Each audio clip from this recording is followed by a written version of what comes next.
Y bueno, hemos llegado ahora al tema de los números, perdón, no al tema, a la clase de los números de punto flotante y números, bueno, de punto flotante máximos y mínimos en realidad, porque obviamente el papel, como generalmente se dice, el papel lo aguanta todo. En un papel podemos escribir un número tan grande como queramos, pero en una computadora no.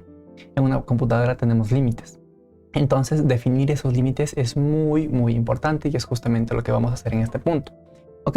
Entonces, para esto, antes de ir a la explicación como tal dentro del código, una vez más quisiera hacerte la explicación a través de la pantalla. Entonces, con estos dibujitos que solemos hacer. Entonces, bien, hagamos esta explicación y para esto permíteme crear una pequeña recta numérica en la cual voy a crearla justamente aquí. Ahí está mi pequeña recta numérica y para esto voy a poner aquí unos límites. Aquí están mis límites, ¿ok? Entonces fijémonos que en esta recta numérica que yo acabo de crear, ¿qué es lo que voy a tener? Justamente los límites que ya mencioné. En este caso voy a tener un límite inferior, le voy a llamar LI a mi límite inferior. Permíteme hacer la letra un poquito más chiquita nada más, que no me gusta que esté tan grande. Ahí está. Entonces le voy a poner un límite inferior. Y después voy a tener un límite superior. Entonces, lo que te decía hace un momento, dentro de MATLAB nosotros no podemos escribir un número tan grande como queramos. ¿Por qué? Porque a la final esto se podría entender como el espacio dentro de la computadora y obviamente nuestra computadora tiene recursos finitos. Por ende, también los números que podemos ingresar dentro de MATLAB también tienen que ser finitos, no pueden ser tan grandes como queramos. Entonces, bien, nosotros podemos ingresar un número siempre y cuando esté en estos límites de aquí, fíjate. Y estos límites, tanto superior o inferior, lo va a definir el tipo de número, ya sea número de punto flotante de precisión doble o número de punto flotante de precisión simple. Lo que hay que entender es que siempre debemos trabajar en este rango de aquí. Inclusive me atrevo a decir que ni siquiera en este rango de aquí. ¿Sabes dónde debemos trabajar? Debemos trabajar por aquí. Ni siquiera en los límites, debemos trabajar siempre lo más lejano del límite que podamos. Nunca debemos acercarnos mucho a los límites. Ya vamos a ver por qué se debe este comportamiento. Y cuando nosotros, por alguna razón, porque puede pasar, sobrepasamos este límite por alguna razón, estamos sobrepasando al límite superior o de alguna otra forma estamos sobrepasando al límite inferior. ¿Qué pasa en ese caso? En ese caso lo que pasa es un subdesbordamiento o un desbordamiento. En este caso, en el de azul, cuando sobrepasamos, es decir, vamos más abajo del límite inferior, se conoce como un subdesbordamiento. Un subdesbordamiento. Voy a poner subdesbordamiento, ahí está. Y luego de eso, obviamente, si es que nosotros pasamos en cambio el límite superior, ponemos un número mucho más grande, lo que en realidad estamos teniendo ahí es que un desbordamiento. Y ya vamos a explicar qué es esto de un desbordamiento o un subdesbordamiento. Pero este es el concepto general del análisis que vamos a hacer ahorita dentro de MATLAB, ¿ok? Entender que van a existir límites para cada tipo de número, precisión simple, precisión doble y los enteros también. Y estos límites van a estar establecidos y si es que nosotros sobrepasamos por arriba o por abajo, va a pasar algo, que es un desbordamiento o un subdesbordamiento. Y en ese caso MATLAB nos va a devolver un resultado en particular. Y vamos a ver justamente todo esto. Entonces, dicho todo esto, empecemos. Primero que nada, obviamente debemos conocer los límites. Y yo en los dibujitos que te hice hace un momento no te indiqué los límites, ¿no es cierto?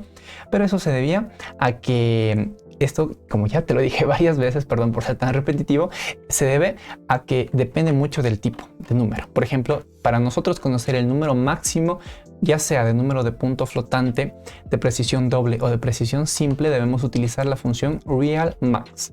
En la función realMax puedes ver que me permite elegir entre el número real máximo de precisión simple o el número real máximo de precisión doble. Vamos a hacer en este caso el análisis para precisión doble.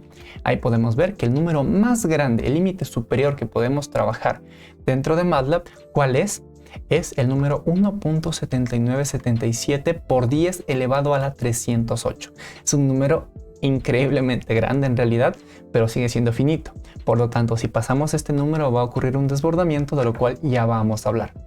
Por otra parte, el número mínimo realmin podemos conocerlo mediante la función realmin y también vamos a ver de uno del tipo doble. Aquí está, un número de precisión doble. Como puedes ver, el límite no es exactamente el mismo, pero sí está muy cercano, ¿no es cierto? El número más pequeño que podemos tener para un número de punto flotante de precisión doble, ¿cuál es?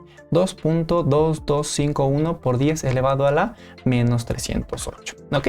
Entonces, conociendo ya estos límites, teniendo en cuenta estos límites, obviamente si trabajamos entre estos límites, 1.8 por 10 a la 100, totalmente válido, 1.8 por 10 a la menos 100, totalmente válido, a la menos 200, totalmente válido, a la 200, totalmente válido, pero si estamos cerca, a la 300, a la 310, por ahí podemos tener problemas. Vamos a ver justamente eso.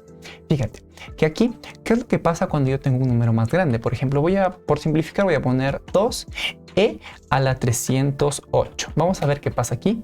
Fíjate que ahí lo que MATLAB me está devolviendo es un infinito. ¿Por qué?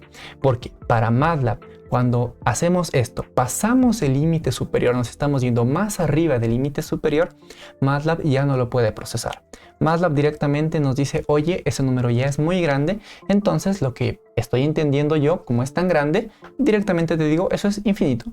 Es una expresión, obviamente esto no es un número, es una expresión dentro de MATLAB que también se la puede utilizar en distintas áreas de la ingeniería, en este caso de las partes más básicas como es el cálculo, ese tipo de cosas, se puede utilizar esta expresión de infinito. Con eso te estoy diciendo que básicamente podríamos sacar un curso completo de cálculo utilizando MATLAB. Es muy interesante. Quién sabe, en algún momento lo hagamos. Pero bueno, el punto es que mira, es lo que está pasando.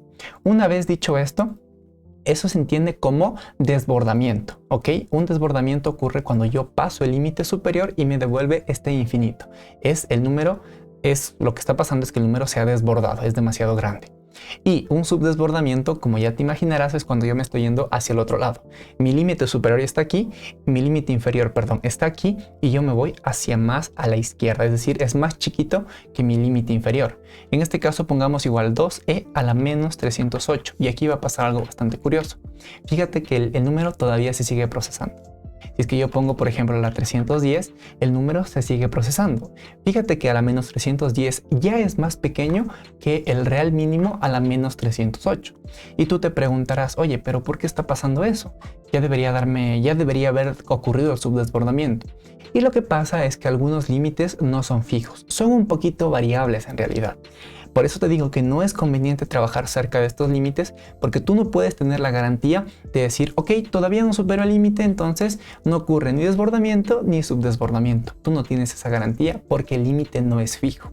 Entonces por eso te digo que nunca trabajes cerca de los límites, trabaja mucho más alejado del límite, si se podría decir.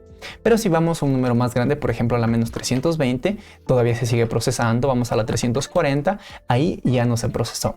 En este número ya acaba de ocurrir el subdesbordamiento.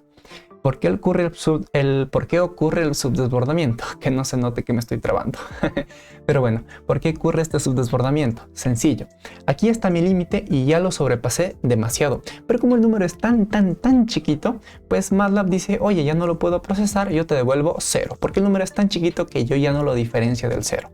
Entonces el subdesbordamiento ocurre justamente por eso, porque sobrepaso el límite inferior y como el número es tan chiquito, MATLAB me está devolviendo directamente un 0. Fíjate que yo no escribí 0, pero MATLAB ya lo va a trabajar directamente como 0.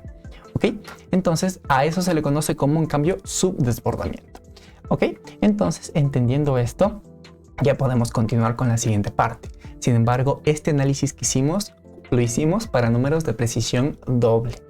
Te pido por favor que tú lo hagas para números de precisión simple y tus resultados, tus conclusiones, tus dudas, tus inquietudes, por favor hazme llegar todo esto a través de la comunidad de Ingenesia. Que recuerda, estoy muy atento ahí a tus dudas, a tus inquietudes y en especial a esta parte de aquí. Entonces como actividad queda hacer el mismo análisis pero para números de precisión simple. Así que espero tu pequeño análisis para ver qué tanto hemos estado entendiendo todo esto.